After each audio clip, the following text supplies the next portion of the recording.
I use Organic Bloom all-natural fertilizer. It's packed.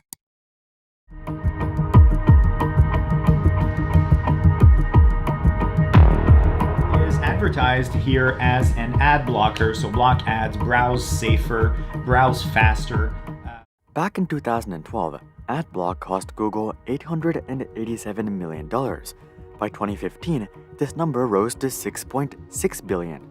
And by 2020, AdBlock was causing publishers to lose $35 billion worth of ad revenue every single year. But it doesn't seem like Google cares all that much. In fact, the most popular ad block is offered through the Chrome Web Store itself, with hundreds of thousands of reviews and a total of 350 million downloads.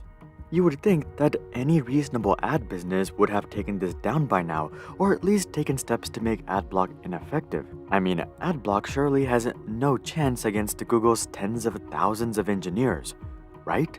Well, the answer is yes, and a perfect example of this is the YouTube app.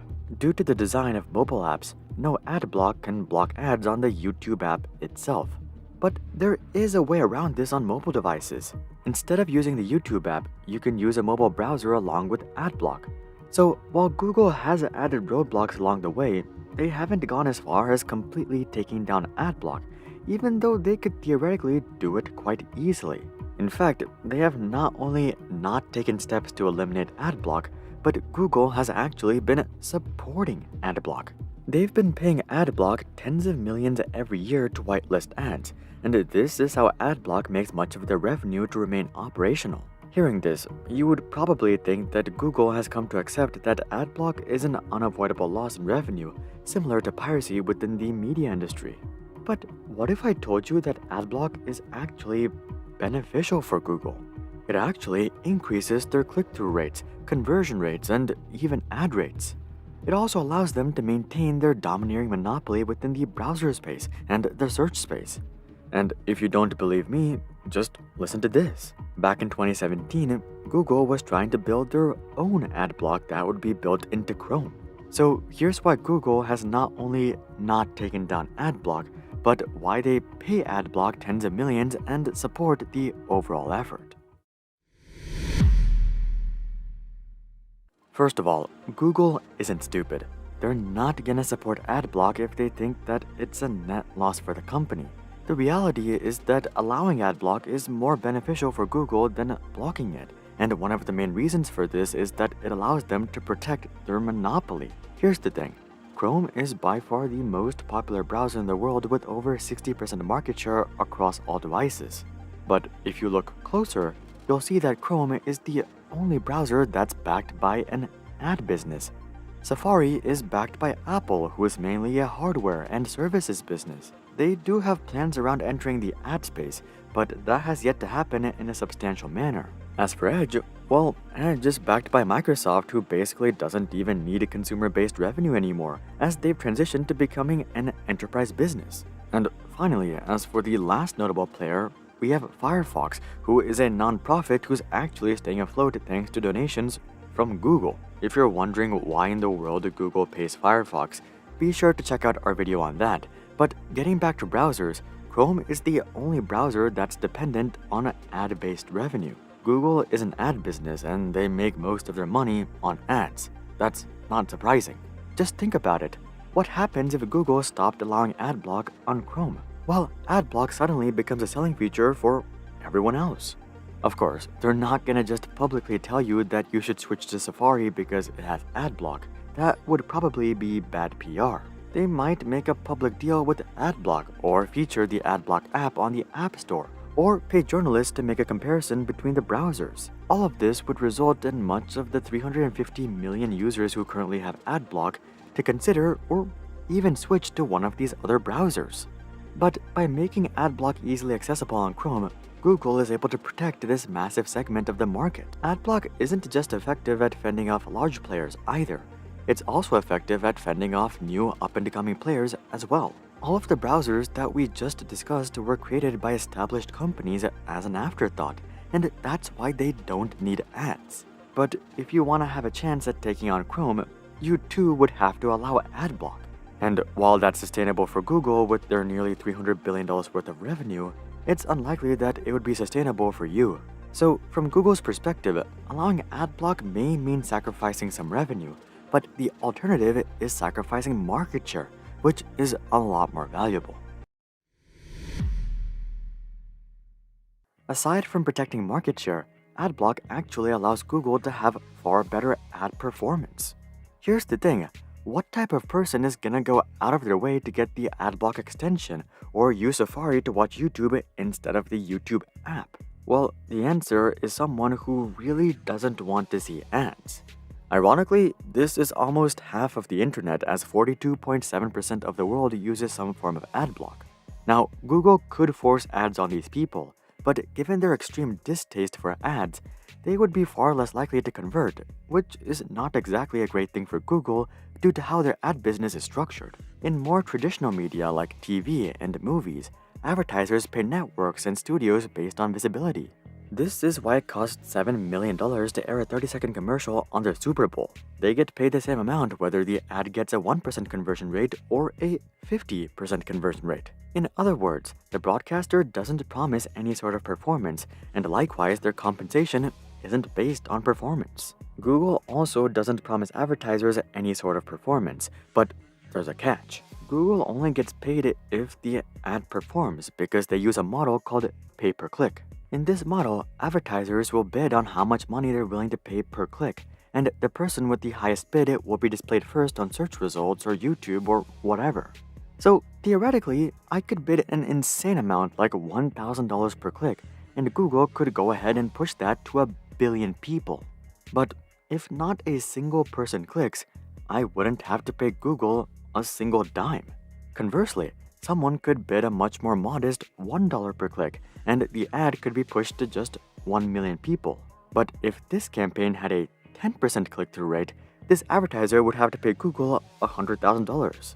Google isn't paid on visibility, they're paid on results. And so even though Google doesn't promise any sort of results, it's in their best interest that advertisers perform well. And one of the easiest ways to do this is to cut out the people who don't want to see ads.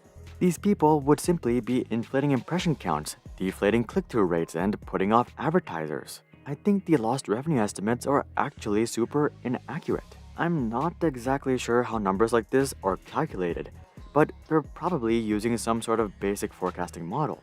If X number of viewers lead to this much ad revenue, Y number of viewers should lead to this much ad revenue. But for this to be accurate, the ads would have to perform as well with Y number of viewers as it did with X number of viewers, which, as we discussed, is unlikely. If the extra viewers were 10 times less likely to click, well then, the loss in revenue wouldn't be $35 billion, it would actually be $3.5 billion. By focusing on likely ad targets, Google may have been able to increase ad bids to a point at which it offsets this cost. So AdBlock may not just be a market share move for Google, it could straight up be a profitable move. So far, we've been discussing how Google has been quite accommodating of AdBlock, but this is not 100% of the story. You see, Google is only accommodating when we're talking about revenue that's auxiliary or a bonus. They're not actually all that tolerant when it comes to their core business. Take search ads for example.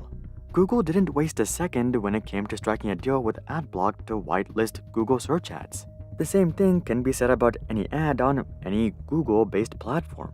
AdBlock isn't stopping inbuilt ads on Google Maps or Gmail or Google Flights or Google Books or Google Shopping or even mobile YouTube. Even if you found some AdBlock that accomplishes this, well, it's still not stopping Google from continuing to collect data on you and trying to serve ads through other venues. So the bottom line is that Google isn't actually seeding in any of their core businesses. The part of the business that they're seeding on is the ability to put ads on third-party websites. If we zoom out, we'll see that seeding here isn't even a loss for Google. It's actually a gain, because Google's most valuable asset isn't advertising. Their number one goal is to consume as much of your attention as possible and prevent you from going on to TikTok or Instagram or Twitter. If you go search for an article and all of the ads on the article are blocked, that's not a big deal. As long as you're still researching, you're gonna go back to Google, make more searches, see more sponsored results, and visit more websites which may have whitelisted ads. What would be a true loss for Google is if you visit a website or bombarded by 10 ads and decide to go scroll through TikTok instead. This is the main reason that Chrome itself has an inbuilt ad blocker that's automatically enabled. You may not have known this, but Google themselves blocks all ads on websites that they deem to have poor ad experiences. This includes sites with too many ads, ads with flashing graphics and autoplaying audio, and ad walls. In many cases, these ads may be getting displayed through Google Ads, so Google is technically cutting off their own revenue in the short term. But they're betting that this will lead to a greater user experience and stronger retention, which will theoretically be more profitable over the long term. In the end, Google has taken an extremely sophisticated approach when it comes to AdBlock. Given that they're an ad business, it would have been easy for them to complain, throw a tantrum, and try to eliminate all remnants of AdBlock. But instead, they've looked to structure AdBlock in a way that benefits them. They've used AdBlock to protect their market share and to boost their ad performance. Simultaneously, they've also worked with AdBlock to whitelist ads on most of their core services other than desktop YouTube. The bottom line is that Google understands that eliminating AdBlock is not the solution. The solution is to make ads less intrusive, less annoying, and more appealing. The solution is to make the ad experience so good that people don't even feel the need to use AdBlock, even if it's available, and that's really Google's ultimate goal. Or at least, that's the approach that Google has been taking so far. With the recession and stagnating ad rates, Google may backtrack on this decision and decide to crack down on AdBlock to please shareholders in the short term.